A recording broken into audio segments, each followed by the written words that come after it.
But, I'm very honored and really humbled at the same time to be in your presence because, please, I'm honored to be in your presence too, that you even invited me to do this. Because you're awesome. I love you. You're full of life, vivacious, everything. Thank you. But first, welcome to Unveiling Africa. And here again today with a phenomenal woman celebrating Women's Month. We have in our presence the one and only, our own Ojinika Obiekwe. She is an Emmy Award broadcast journalist, and I'll let her tell us the rest about her. But I know she is awesome, and you would have a lovely time with me tonight or today with my darling Oji. So without further ado, Oji, tell us who this wonderful woman is in my presence. You say wonderful, my coworkers will say crazy, but I don't know. But thank you for having me, though, Christine. This is truly an honor because, I feel special that you have me on your show. We have to celebrate you. Yeah, what is there to say? I don't know. I always tell people, I always start by telling people, like, my full name is Ojinika Obiekwe, but I have people call me OG as an original gangster because it gives me more street cred and makes me seem cooler, which I'm not, by the way. But you wear it well, though. I wouldn't know. But I was born and raised in Nigeria. I moved here as a teenager, I started college in Atlanta, transferred to New Jersey, Seton Hall University, and then I got an internship through a job fair at PIX 11, and here we are. I started as an intern technically at PIX 11. Wow. And I started as an intern, I think right after September 11th. So this is technically my 20th year. Wow. Incredible. That's good. Stay in power. That shows a lot of credibility and integrity. So now, OJ, because we're Unveiling Africa, try to make everything very explicit or, plain African. What does Ojinika mean? Because I'm curious to know too. And we always named for a reason. Apparently it must be a reason or something. Yeah, so it's Ojinika, but it's short for Onyejin Wako, Onyejin Wako, which means a person with a child is better than one without. It's like,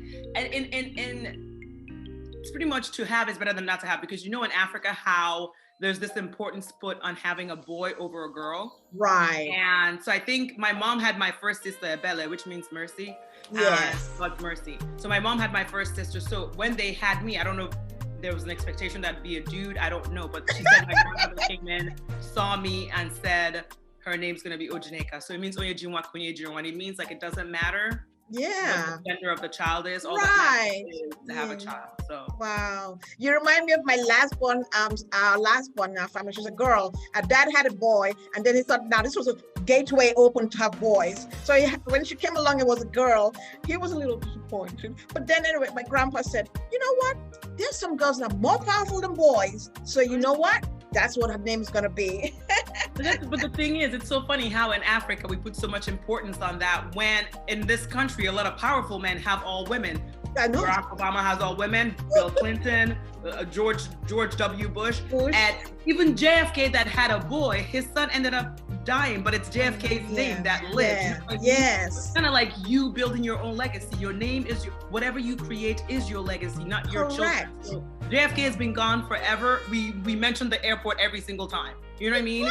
All these other people have their own legacies that they've created for themselves. So the thing is to create, if you want your family name to live on, then create your legacy. The legacy, a gender of a child. Correct. Absolutely. So I guess it's changing a little bit these days because I see a lot of African men are embracing their daughters and enjoying and celebrating them. So thank God for that. Yeah. So happy Women's Day, like I said, Women's Month. We're celebrating all the blessings that comes with being a woman, especially now. So as we proudly unveil, what inspired you to become a broadcast journalist? Well, you said you got the internship. Was it intentional? Okay. I didn't always want to be a broadcast journalist. I always wanted to be a print journalist. I wanted to write for a paper. I know. It's so weird. I never even dreamt like this big.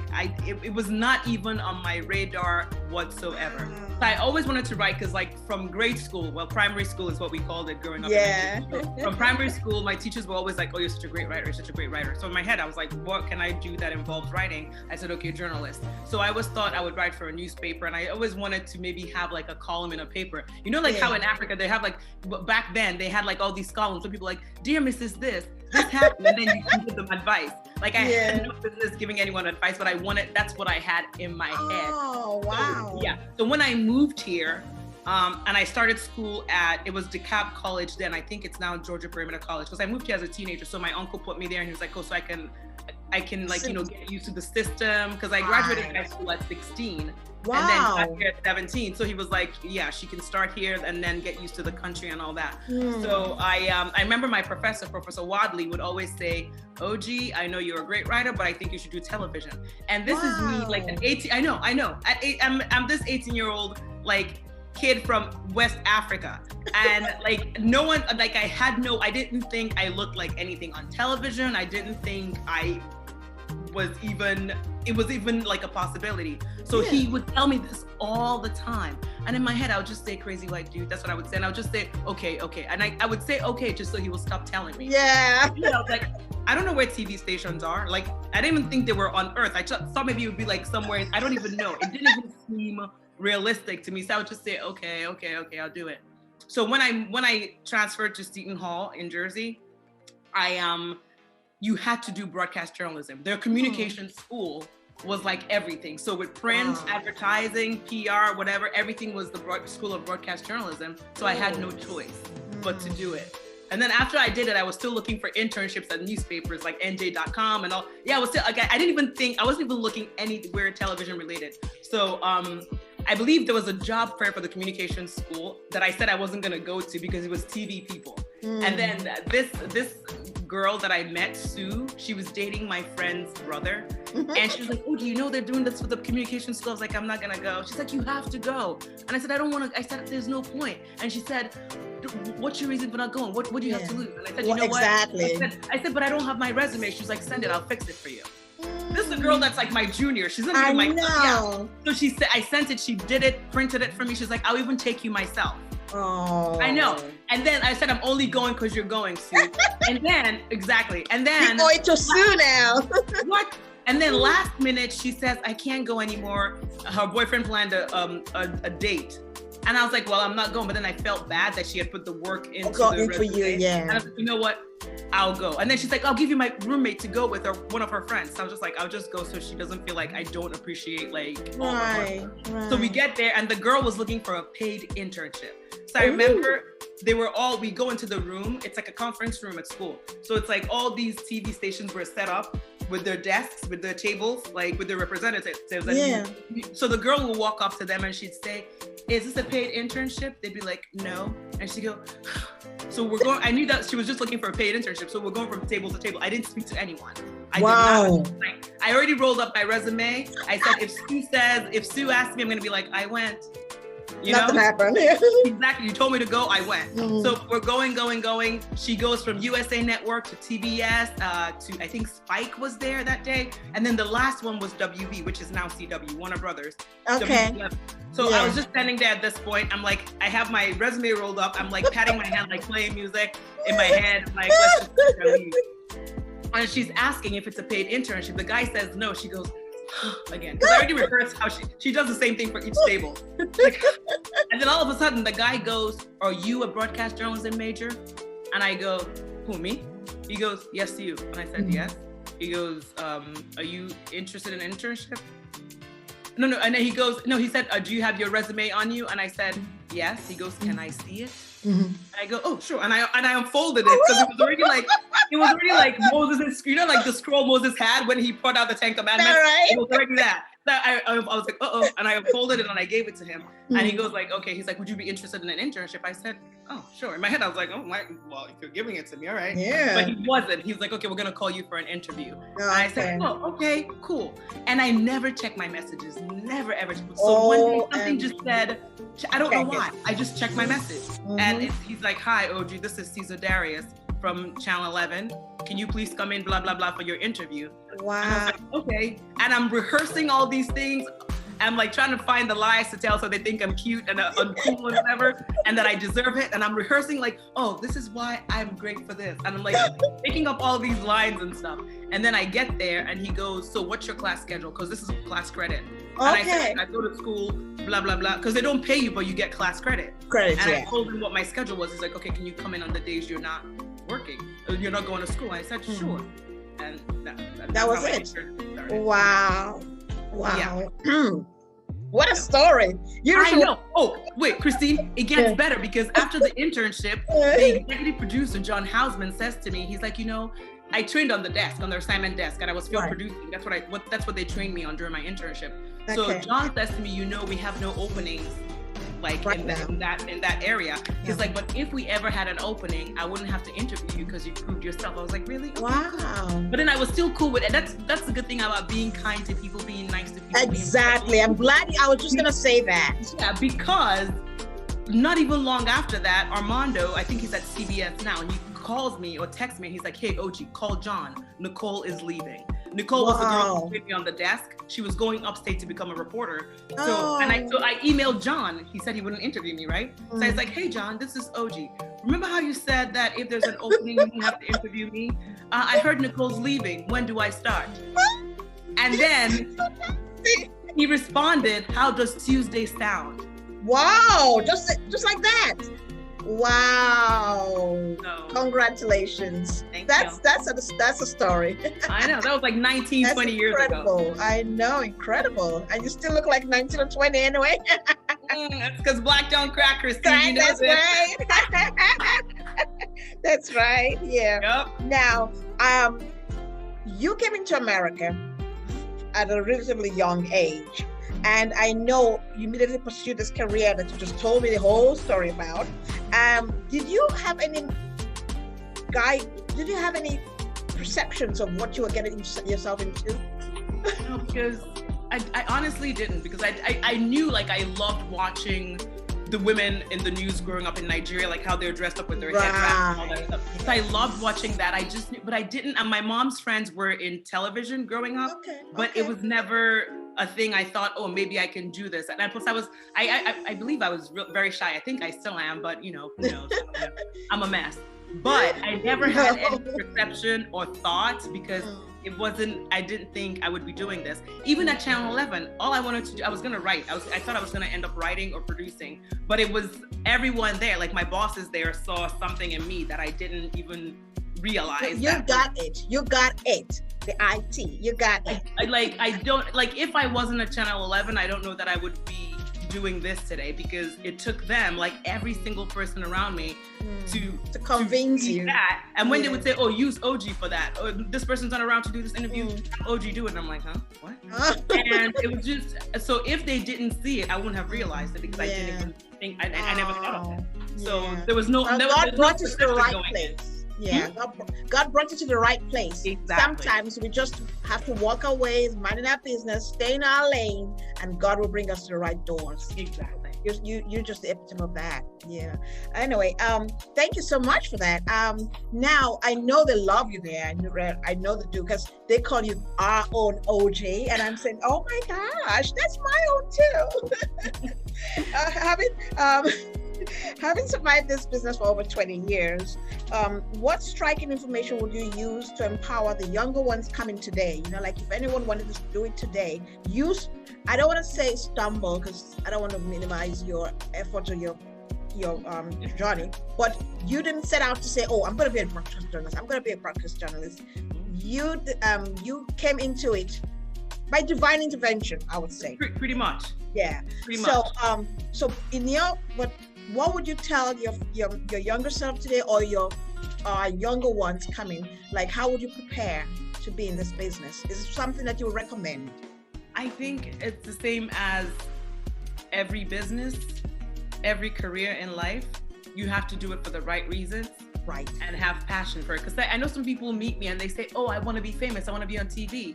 That's not, you know what I mean? That's not even a good reason. Because if you just do it to be famous, you're not going to enjoy it. Because I seriously know that I was meant to do this. Like, there's no question. Like, when things don't work out, I don't even stress, because I was like, this is where I'm meant to be. Like, whatever power it is, whatever divine force it is that brought me all the way from West Africa here and put me in certain spots and at the right time, at the right places with the right people, it's already planned out. Like, just like everyone in life, it's already planned out. So I realized that it was already planned out. So I was just like, all right, all I have to do is show up and do my best.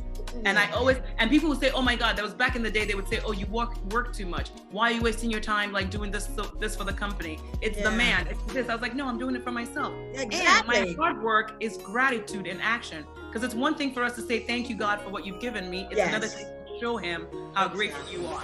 So even if I have like the longest hours ever, I still say thank you. Even if I'm sleepy, going on no sleep, I still say thank you, because it could be worse, no matter what it is. So what I would tell them, the younger people coming up, is make sure it's something you have passion for, because if you don't love it, you're not gonna be happy at all. You know what I mean? So like, this works for me because this is truly like, it was still, my dream was to be in this field, journalism. I just didn't know what medium it was gonna be. You know what I mean? I wanted to write. Now I'm still writing, but you know, it just took me on a different, like, you know, tangent, a little bit of a tangent. But I would say just make sure you love what you do. Make sure you treat people kindly. And if you love it, then everything else falls into place. Like, there's no job on earth that's perfect. There's no job on earth that doesn't come with the ups and downs. There's no job on earth that doesn't come with the mean people, but it also comes with the good people. So the whole point is, wherever you are, treat everyone how you would want to be treated.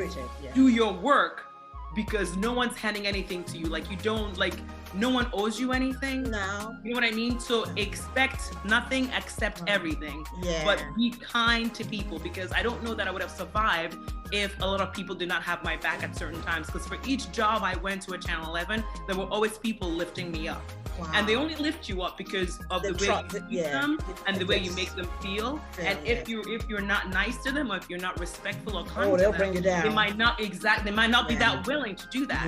And also, I also say that, yes, there are good people. Everyone, like, we all have our good and bad sides. Days, people who are going to want to tear you down. But like, as the person's tearing you down, there are also people who want to lift you up. So don't focus on the people tearing you down, because sometimes we pay attention to, this person did this to me, this person did that to me, and then you're not looking to see the person reaching out. So then you're drowned in the negativity. So people are going to treat you bad. Not everyone's going to like you. Whoop-de-doo, no big deal. If everyone likes you, then something's not right. Wrong. You're not a happy person, because you must be pleased. You know what I mean? Not everyone's going to like you. So just go into that. If you have the passion, if you have if you have purpose, and if that's really what you want to do, and you're doing it for the right reasons. Because in this day and age where everyone wants to be famous and be famous and social media famous, you know what I mean? Everyone wants to it's crazy. It's too much craziness. And if that's your goal, then you're not going to be happy. And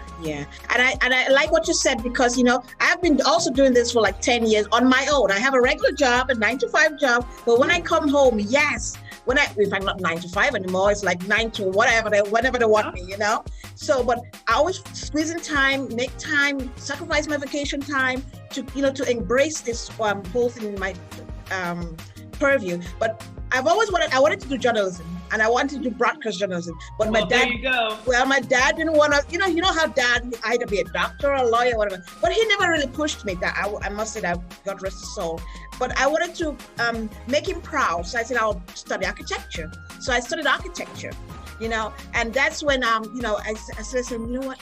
Do I really like what I'm doing? You know, but one day, and I kept on watching Oprah, thanks to Oprah, and she inspired me actually to actually act on it. She said, if you see, and I began to see there was not much about Africa on the screen at that time. It was always negativity, you know, sad news, bad news, malnutrition, all kinds.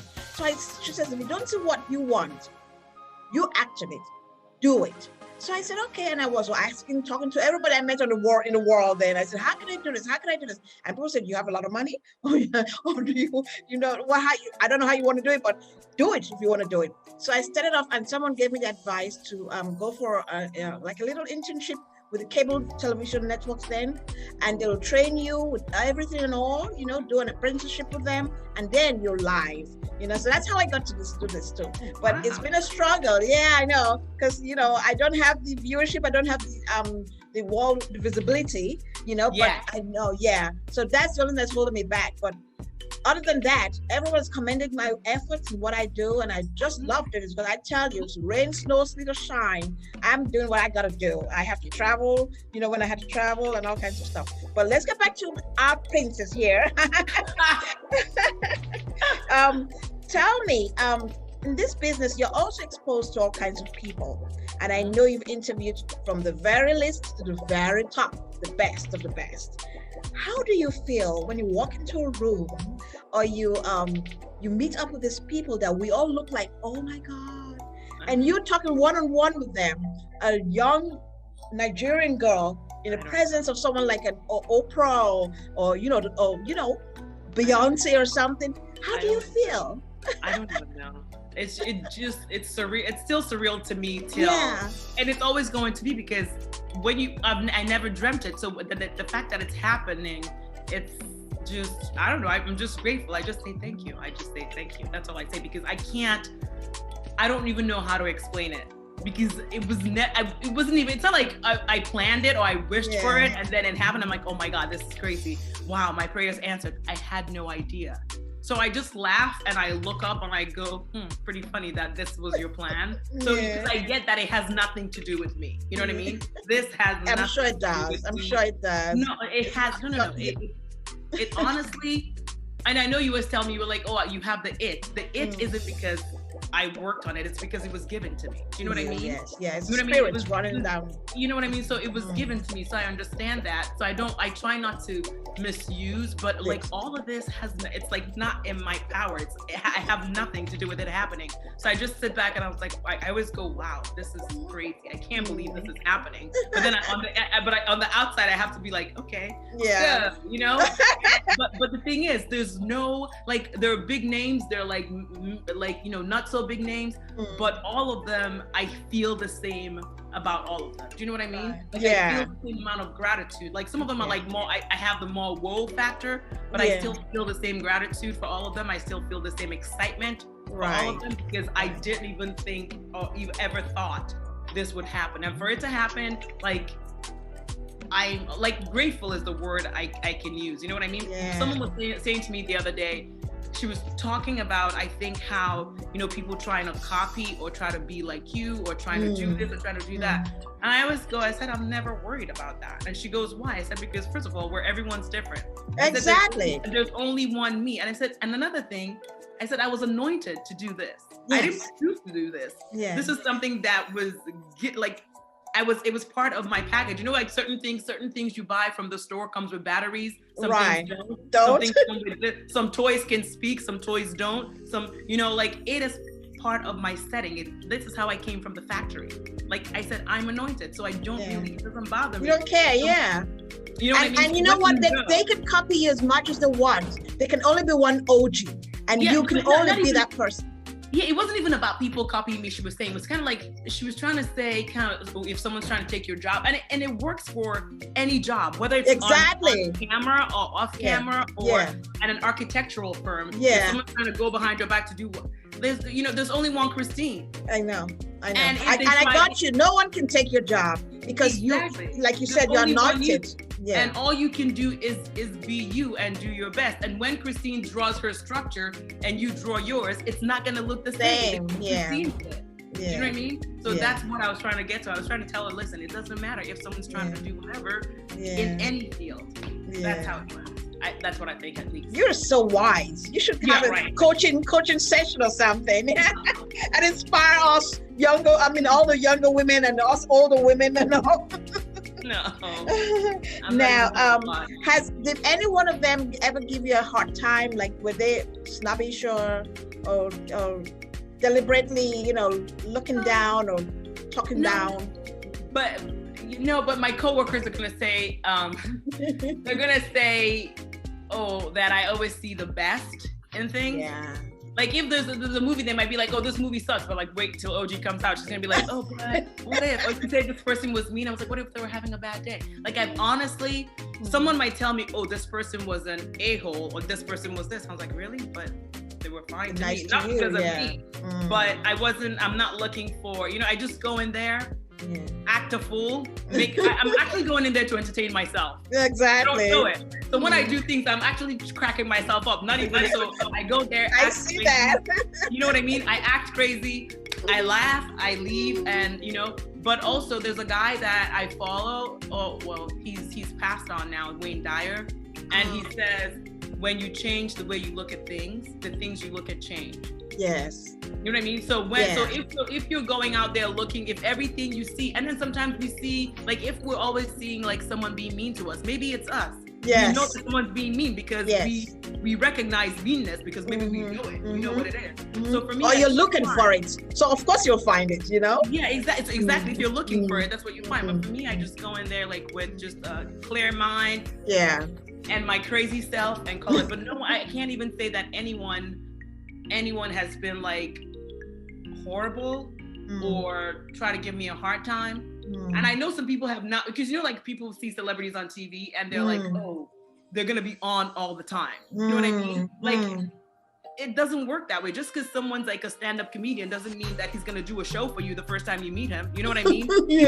People are expecting like wow, a show from like for instance, someone like Eddie Murphy. He's like on camera it's different. In person he's very quiet and laid back. You know what I mean? Yeah. Like, it depends on the day you catch them. Some days but it doesn't mean they're not nice. If That's you're expecting them to be like all court jester, like playing, dancing, like it's not. It's people's expectations are so high, and they forget that these celebrities are human beings too. Right. That they have bad days too. You don't know what news they got before you walked into that interview, and I get it. Some of them are able to like brush that off, and they don't even know, and some people can't because they're human beings. Yeah. When we think they're celebrities, they're like beyond. They're superhuman. They're not. So I allow people to have a bad day. I allow people to, have whatever it is. And I make the best of it. And I squeeze out the good I can from them. You know what I mean? And there was a day a celebrity told me that she was so tired, and I knew she was tired. She was exhausted. And during that interview, I just pumped it up even more. Just so, you know what I mean? You could drain out of her. Yeah. Exactly. But I'm not going like, oh, why didn't she come prepared? Why didn't she this? Or why didn't she that? You just go with the flow because just like us, they're human. They're human beings. And when you allow them that and say, okay, it's okay for you to be tired, it's okay for you to be not ready, it's okay for you, then one day I'm not going to be ready. Right. One day I'm going to be tired. One day I'm going to have bad news that I'm dealing with. And I also hope that someone will allow me that. Appreciate that. Moment. Yeah. You know what I mean? To deal with that because we're all human. You really hit the nail on the head. It's a golden rule. Do unto others how you want to be treated. Yeah. That's interesting. What do you think of this explosive but not totally unexpected interview? I know we're talking about it all this time, all week long, with the princess. I don't know if we can still call her Princess Meghan. Duchess, we can call her Duchess. Duchess, yeah. Call her Duchess. What did you think of that whole interview? Do you really think, because now Piers Morgan quit or whatever he did, because he didn't believe what she was talking about. But anyone who had a heart could see the genuine truthfulness coming out from her. But what do you think from your perspective? Because I know it's one of the pop culture questions. I'm not like in Piers Morgan's like frame of mind where he's saying, because the reason he stormed off was because the day before he had said that he didn't believe anything she said. Yeah. He didn't believe her, right? Yeah. And then people started writing complaints saying that this girl is saying that she was almost suicidal. Yeah. And you're saying you don't believe her. Yeah.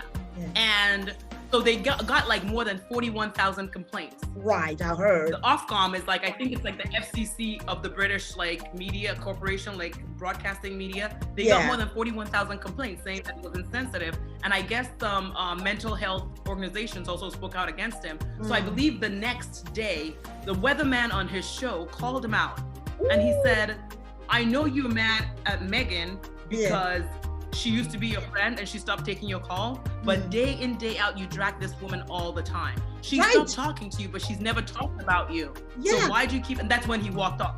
He's like, I'm not taking this anymore. And then, and that's when, because his weather guy was talking about him. So he walked off, and then later on, the ITV people said he wasn't coming back to the show, which is fine to me.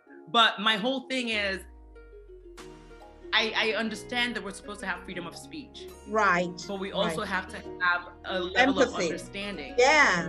Exactly. Because it doesn't matter what you feel personally about her. That's her side of the story. Right. That's what she went through.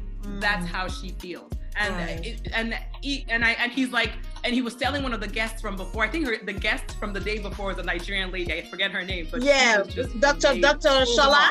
Dr. Shola, Dr. Shola, yes. She went off. She went and he was like, how dare you? He's like, how dare you say that about our queen? Queen, like, the queen is also human. And even the queen's response was understanding. Yes. So if the queen is as understanding as she is, who are you to? Yeah. And then who made you the queen's spokesperson? I don't know. Like, you're like all about the queen. But you're saying, why is one woman more important to you? Forget the title. Why are you more concerned about one woman than the other one? But I do love that interview. And by the way, when I watched it, I just kept going, you go, Oprah. I know. This is why you are the best. You are. Because she was just. She was too much, and I love the expressions like, huh? Really? What? Just like the rest of us, you know what I mean? She's like all of us, like our reaction and the way we ask the questions and make them feel comfortable to open up. Yes. It just shows you the power that is Miss Winfrey. Yeah. Good. So, as we continue to unveil Africa, one of my questions I love to ask my guests is, what's your favorite Nigerian food, since you're from Nigeria? Oh my gosh. Like, I have so many. Remember I texted you and I said to you that it was good that the Zoom wasn't working because I was eating? I was trying to stuff my face because I hadn't eaten all day. So I eat like all kinds of Nigerian food. So I ate, I needed something quick. Right? So I warmed up it's something they make with plantain called okwa-ogede. Oh yeah? So it's something, it looks like moi moi. Okay, yeah, I know Instead that. of beans, it's with plantain. So that was a quick meal. I cut it up and warmed it up. You make that? No, my mom did. Okay. But I can make it. I can make it. So I ate that. But if I didn't have this chit chat with you, I would be eating plantain fufu and egusi soup. Hey. You love egusi soup. I love jollof too, but because I get migraines a lot, and my doctor's trying to figure out what's wrong with my migraines. So he's saying it's my digestive system. So he was like, stop eating rice. So I now eat quinoa. So even if it's stew, I do quinoa with stew. Quinoa. Okay. I eat everything. And yam and I like this. Yeah. If I'm in Nigeria, my friend knows, we have to find where there's yamarita, where there's fried yam, yam non-stop. I eat I still eat. I don't know what's my favorite. Or is it snail, peppered snail? I don't know. Ooh, that's good. Yeah. I eat I don't eat meat, but I eat all kinds. I eat fish. I eat the fufu, the swallow, all kinds of soup. I actually brought out the egusi soup from the freezer, and I have a salad soup too in the fridge. So I'm telling you, I'm no joke. And then I have okwa. My mom, my bread, what they call breadfruit. So I have okwa, and I have fried, because I like to eat that with fried plantain. So I eat that. It's I'm you can take the girl out of Africa, but I know you can't take Africa out of her. I love that. I love you. I eat. That's so funny. Oh, but it's real. It's real. Yeah. I like you. You're keeping it real. Everyone's always one time I went to Nigeria and I wanted to buy corn from the street. My friend was like, "Why would you buy corn from the street? It's so." I said, "What?" Because I like corn. Yeah. And she's like, "It's so weird." No, and I was like, "Oh, can we find a place to buy?" I like street food. Yeah. I always find the little women on the corner cooking something, and she's like, "No one would believe that you eat this." And we'll go to the amala place. I'm like, "Oh wow, yes." Exactly. And we'll get, and she's like, "No one will believe." I said, "Why wouldn't they believe?" What? They were like, "Because you've been in the U.S." I said, So my taste. I know what I like. You think I'm gonna pretend that I don't like what I like so I can be suffering? Exactly. No. No. I'm proud of you. Keep it real.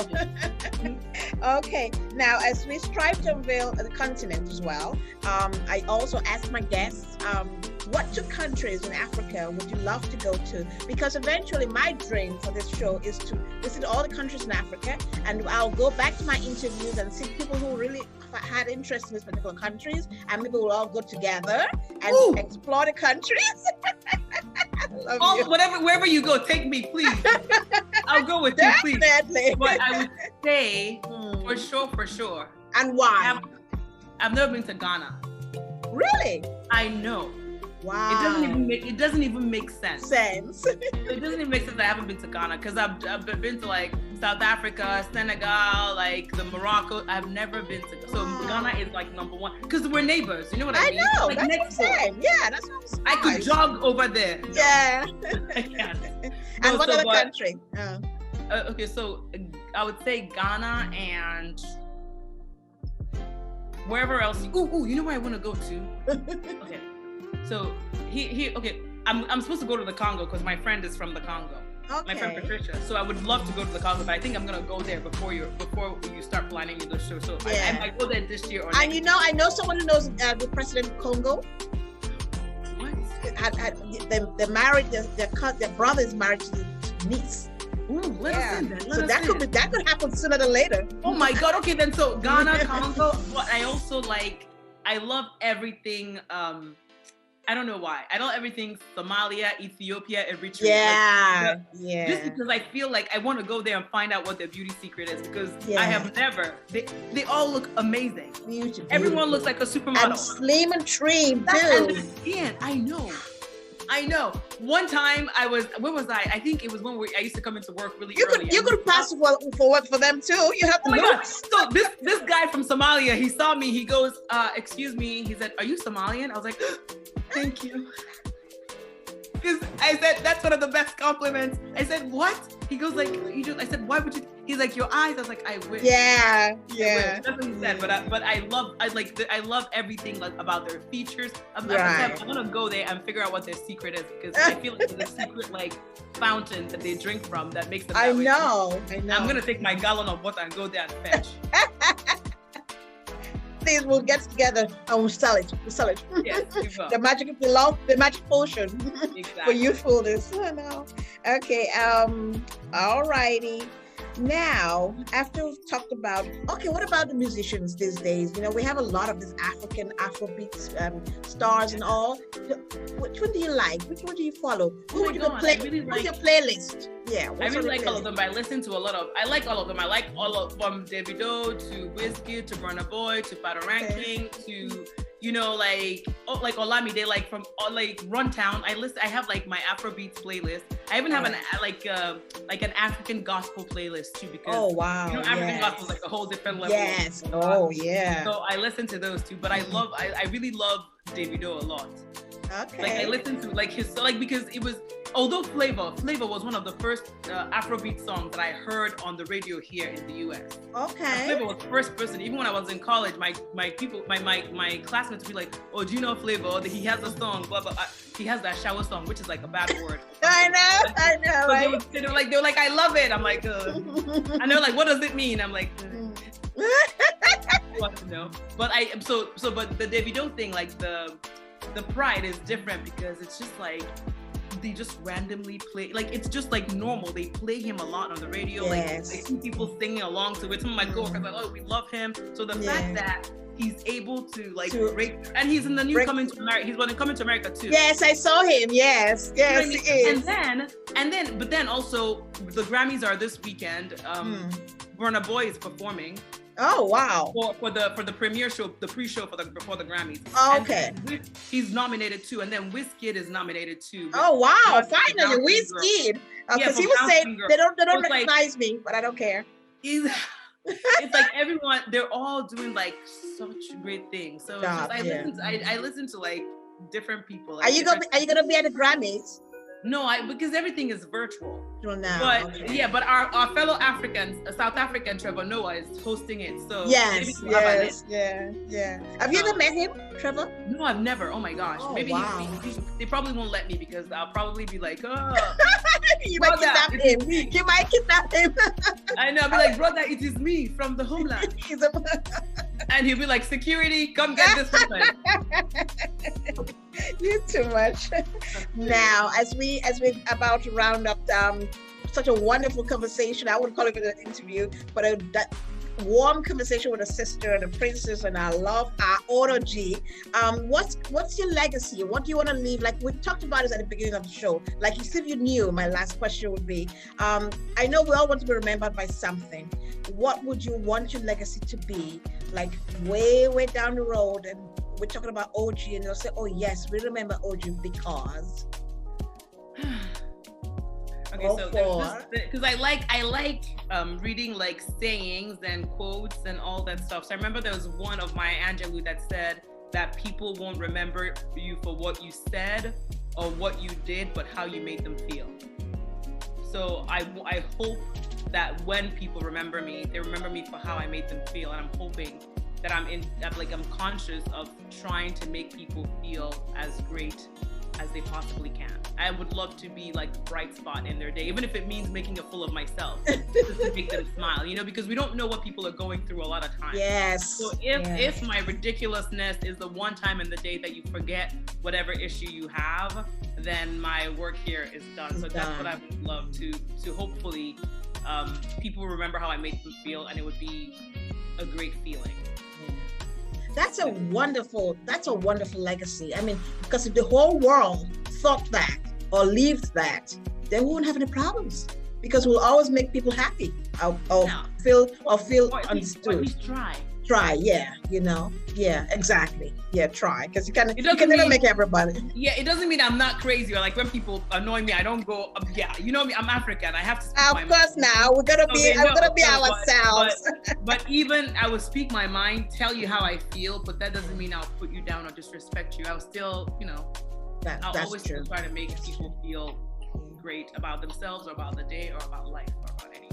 And what message do you have for women this month that we celebrate them, which should be all year, all the time, because women do a whole lot of sacrifices, make a whole lot of sacrifices to provide and to protect and to put ourselves out there for our families. So what advice would you have for women today, especially the young ones? It wouldn't even be advice, it would just be thank you and keep doing what you do, you know, and keep the faith, and just try always be intentional about bringing forth your best version. You know what I mean? Because it's hard. Yes. Sometimes you tell yourself, I'm going to be this and I'm going to do that. And sometimes something happens and you're like, oh, I said I wasn't going to yell at anyone today, and here I am yelling. I said I wasn't going to complain today, here I'm complaining. And it's okay. And when we don't get it right, on days we fall off like our plan, we get back up and keep doing what we do, because as women, we're like superheroes. Oh, yes, indeed. Yes, indeed. Thank you so much. Thank you so much. You're such a wonderful. You've lived out your name and your person and your legacy actually here on my show, for one. And also, I pray that you would continue to be a successful woman, bright and always vivacious like you are. Crazy, even though we love you still, we do. And I just want to say a big thank you to you, but especially to your friends, your co-workers who call you our own Oji. I see why, and I believe them that they really mean what they're saying. And I continue to wish God's blessings on you and your endeavors, and I hope the sky's the limit for you, and you go beyond even, So thank you again. And I want to make a confession. My daughter will be laughing at me now. My daughter Sakari, we always talked about you, and I always said I wanted to reach out to her. I wanted to be on the show. And I said, but you know what? She wouldn't even talk to me because she's a superstar.